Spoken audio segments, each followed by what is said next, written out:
Avec cette nouvelle astuce, nous allons apprendre à déclencher automatiquement l'ouverture d'un formulaire Access à une heure souhaitée par le code VBA. Le salarié est en train de travailler sur une application de gestion de l'entreprise. Tôt ou tard dans la journée, il sait qu'il doit repasser par le formulaire de saisie des clients. Pour ne pas oublier, il programme son ouverture automatique à une heure précise. Pour développer cette solution, nous suggérons d'appuyer l'étude sur un formulaire Access offrant déjà quelques outils. La base est bien sûr offerte au téléchargement depuis le site bombache.fr. Une fois que vous l'aurez ouverte et en consultant le volet de navigation, vous constatez qu'elle est composée de 5 formulaires. Les 4 premiers ne sont là que pour réaliser des tests d'ouverture différents. D'ailleurs, ils se différencient les uns des autres seulement par cet encadré qui rappelle leur nom. Dans le volet de navigation, je vous propose de double-cliquer sur le formulaire F parcourir pour l'ouvrir. C'est lui que nous devons paramétrer. Il est doté d'une zone de texte pour définir l'heure d'ouverture. D'ailleurs, comme elle est paramétrée au format date, constatez qu'un contrôle calendar se déclenche sur sa droite. Il offre une liste déroulante pour choisir le formulaire à ouvrir. Enfin, le bouton à l'icône de l'horloge doit programmer cette ouverture selon ces 2 indications. Le dernier bouton permet simplement de fermer le formulaire. Pour débuter le développement, nous avons besoin de déclarer une variable publique. Son rôle est de savoir à tout moment si une boucle de temps, un chronomètre, est en cours. Pour procéder, à gauche du ruban Accueil, je vous propose de cliquer sur la flèche du bouton Affichage et dans les propositions de choisir le mode Création. Nous basculons ainsi sur la vue en conception du formulaire. Là, nous allons réaliser le raccourci clavier Alt F11 pour basculer dans l'éditeur VBA Access. Puis, dans l'explorateur de projet sur la gauche, je vous invite à double-cliquer sur l'élément Forme 1 F parcourir si d'aventure il n'est pas actif. Nous affichons de fait sa feuille de code associée au formulaire de programmation des ouvertures. Elle apparaît bien au centre de l'écran. Et sous les 2 déclaratifs déjà présentes, donc nous allons organiser la déclaration mot-clé dim d'une variable booléenne que je vous propose de nommer ouvert et que nous allons typer donc, comme nous l'avons annoncé, comme un booléen as boolean.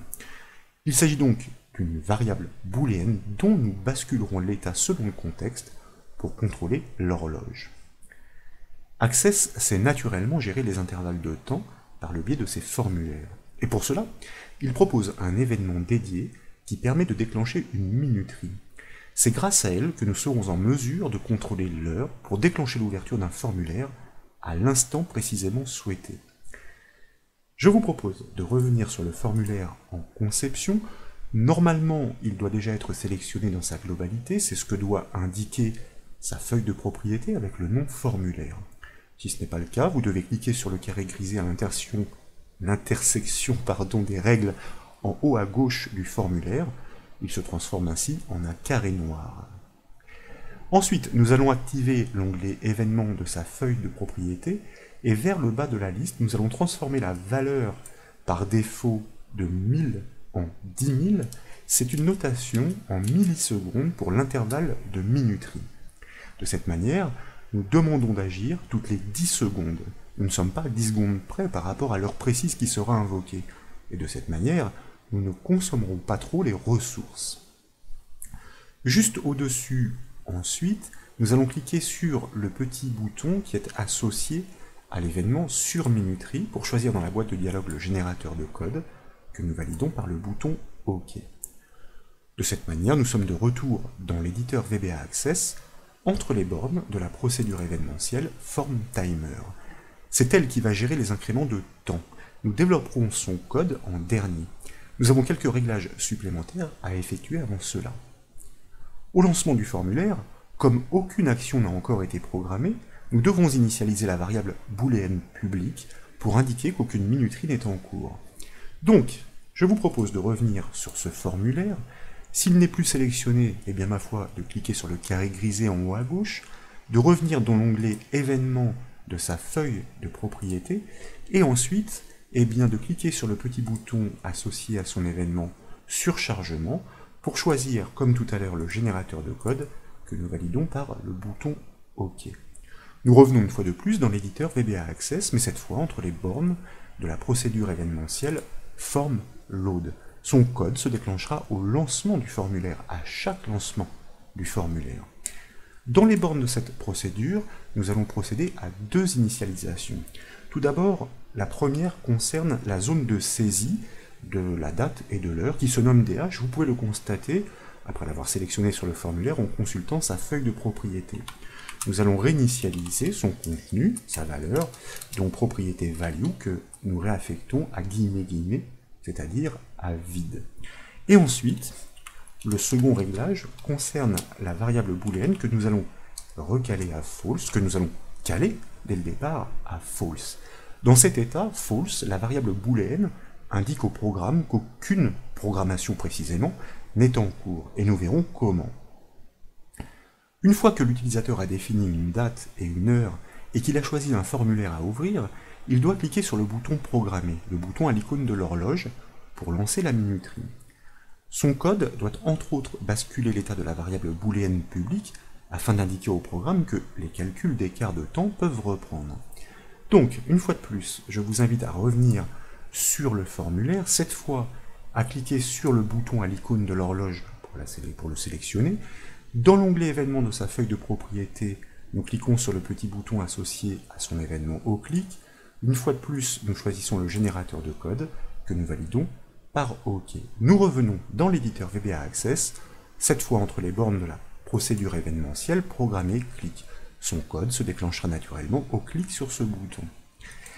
Et donc, avant si vous voulez, d'autoriser le déclenchement de cette minuterie, nous devons vérifier un double test naturellement, l'heure doit être précisée et un formulaire doit être choisi. Donc, dans une instruction conditionnelle, nous vérifions le contenu de notre zone DH, propriété value, pour nous assurer qu'elle est bien renseignée, donc qu'elle n'est pas vide, et dans le même temps, mot-clé end, que par le biais de la liste déroulante qui se nomme choix, qu'un formulaire a bien été défini, donc que sa propriété value, elle aussi, n'est pas vide. Comme nous avons deux possibilités, deux cas à entreprendre, eh bien, nous allons prévoir une branche else, et tout de suite, nous bornons bien notre instruction conditionnelle. Lorsque ce double critère est validé avec succès, eh bien, nous allons basculer l'état de notre variable booléenne à false si d'aventure une minuterie avait eu lieu précédemment et donc eh bien, son état était à true. À false, elle indique donc qu'il n'y a aucune programmation en cours, nous l'avons dit. Et puis, nous allons recaler l'intervalle de temps, même s'il est défini au départ, il peut changer entre temps, sur 10 000 millisecondes, c'est-à-dire toutes les 10 secondes. Dans le cas contraire, cela signifie que l'utilisateur n'a pas donné tous les renseignements qui sont nécessaires pour pouvoir programmer l'ouverture du formulaire. Donc, nous allons l'avertir par le biais d'un MSGbox avec un message très simple comme la date et le formulaire doivent être désignés ou renseignés, si vous préférez, comme ceci.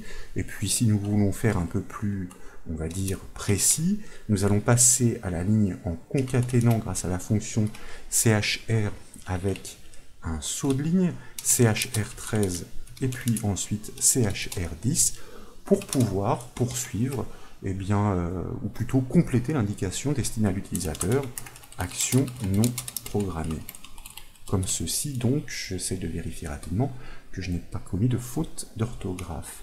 Et tant qu'à faire, voyez-vous, nous allons ajouter une icône qui est suffisamment représentative comme le point d'exclamation, ce qui signifie à l'utilisateur qu'il y a une action à entreprendre s'il souhaite effectivement pouvoir obtenir le résultat escompté. C'est maintenant que nous devons travailler dans la minuterie puisque le booléen indique qu'une programmation en bonne et due forme a été initialisée. Pour cela, toutes les 10 secondes, nous devons vérifier si le temps qui l'est et qui progresse inexorablement a atteint ou dépassé l'heure d'ouverture prévue. Pour calculer ces écarts de temps régulièrement, nous devons employer la fonction access datediff que nous avions démontrée pour calculer l'âge exact en VBA. Dès lors que la différence est négative, nous devons indiquer au programme de déclencher l'ouverture du formulaire souhaité par l'utilisateur. Donc nous nous plaçons dans les bornes de la procédure formTimer et naturellement, avant d'enclencher si vous voulez, ce traitement récursif, eh bien nous devons vérifier une triple condition. Bien sûr, l'information sur la date et l'heure doit toujours être renseignée, donc différentes guillemets. Il en va de même pour le choix du formulaire, donc propriété value. Pourquoi? Eh bien, nous réalisons de nouveau ces tests, parce qu'entre-temps, rien n'empêche sur le formulaire à l'utilisateur de venir vider les anciens choix. Et puis, naturellement, comme vous le savez, c'est une obligation, notre variable booléenne doit être recalée à false. Lorsque ce triple test est effectivement vérifié, eh bien, nous pouvons envisager de programmer l'ouverture du formulaire. Si tous les voyants sont au vert, dans cette boucle de temps, donc toutes les 10 secondes. Nous devons vérifier si l'heure programmée n'a pas été dépassée. Et pour cela, il suffit d'exercer un test, nous l'avons dit, sur la différence entre l'heure en cours et l'heure choisie pour l'ouverture grâce à la fonction VBAccess datediff. À l'intérieur de cette instruction conditionnelle, donc nous enclenchons une nouvelle instruction conditionnelle avec un double test. Il est de bon ton, grâce à la fonction logique isDat, de vérifier que l'information qui est passée par l'utilisateur par le biais de cette zone de saisie, même si en amont nous pourrions placer des règles de validité, chose que nous avons apprises ensemble, bref, ici nous vérifions par le code, et dans le même temps que, effectivement, la différence grâce à la fonction datediff, la fonction VBAccess, en seconde, information que nous lui passons en premier paramètre, un S entre guillemets, entre l'heure, la date, jusqu'à la seconde précise qu'il est, renvoyé par la fonction now, et l'heure choisie, la date et l'heure choisie pour l'ouverture, information détenue par notre zone de texte DH, propriété value, si cet écart est négatif, en même temps que nous avons vérifié qu'il s'agit bien d'une information de date, dans ces conditions, effectivement, nous pouvons envisager l'ouverture programmée du formulaire. Ces multiples tests étant passés avec succès, donc, nous allons maintenant envisager les lignes de code pour cette ouverture, mais ne l'oublions pas, dans l'enchaînement, la boucle de temps doit être neutralisée, sans quoi la condition sur l'heure sera toujours vérifiée. En conséquence, le formulaire sera rouvert récursivement. Donc, dans cette seconde instruction conditionnelle imbriquée, nous dégainons notre incontournable objet d'OCMD, doCommand, pour appeler sa méthode OpenForm, qui parle d'elle-même pour ouvrir un formulaire, lequel est bien celui que nous passons en paramètre, choix.value, désigné par l'utilisateur par le biais de la liste déroulante. Et là, comme nous avons atteint l'échéance et que nous avons ouvert le formulaire, nous devons tout de suite neutraliser la boucle de temps. Donc nous allons caler notre intervalle, timer intervalle, sur une très grande valeur, comme par exemple 150 000 millisecondes. Et dans le même temps, nous allons basculer l'état de notre variable booléenne à true, car il s'agit bien de l'une des conditions absolument essentielles pour que ce traitement récursif ait lieu. À partir du moment où son état vaut true et qu'il n'a pas été rebasculé à false suite à une nouvelle programmation, ce traitement ne se déclenchera plus, nous ne consommerons plus les ressources et surtout, nous éviterons d'ouvrir en boucle le même formulaire. Le programme est terminé, il est temps de tester son efficacité. Je vous propose d'enregistrer les modifications, de basculer sur le formulaire, de l'exécuter, pourquoi pas, avec la touche F5 du clavier, de choisir un formulaire à ouvrir comme le formulaire 3, de choisir la date du jour avec le contrôle calendrier, aujourd'hui nous sommes le 7 mars, et de compléter, voyez-vous ici, les 16h33, alors je vais me presser, pour demander une ouverture à 16h34, et nous cliquons sur le bouton à l'icône de l'horloge. Nous devons patienter, bien sûr, jusqu'à ce que l'échéance soit effectivement atteinte, mais dans le laps de temps, vous constatez que l'utilisateur peut poursuivre son travail sur un autre formulaire ou le formulaire en cours. Il n'a pas à se soucier de potentiellement oublier de revenir sur celui dont nous avons programmé l'ouverture et dont nous venons de constater effectivement à échéance, à quelques secondes près, l'exécution. Si bien que l'opérateur, qui était affairé sur son travail, se dit « Ah oui, effectivement, il ne fallait pas que j'oublie de revenir sur ce gestionnaire. » Ma foi, il est directement basculé sur ce module, ouvert automatiquement par le code VBA Access grâce à la minuterie gérée de cette manière avec de multiples tests. J'espère donc que cette nouvelle astuce VBA Access vous a plu. Si c'est le cas, comme toujours, je compte sur vous pour mettre un petit j'aime à la vidéo, constater au passage que le formulaire n'est plus ouvert, bien que l'échéance soit atteinte. La boucle de temps est neutralisée. Quoi qu'il en soit, je compte sur vous, je me répète, pour mettre un petit j'aime à la vidéo, et comme vous le savez, vous pouvez retrouver toutes les astuces et formations sur le site bondage.fr. Je vous remercie.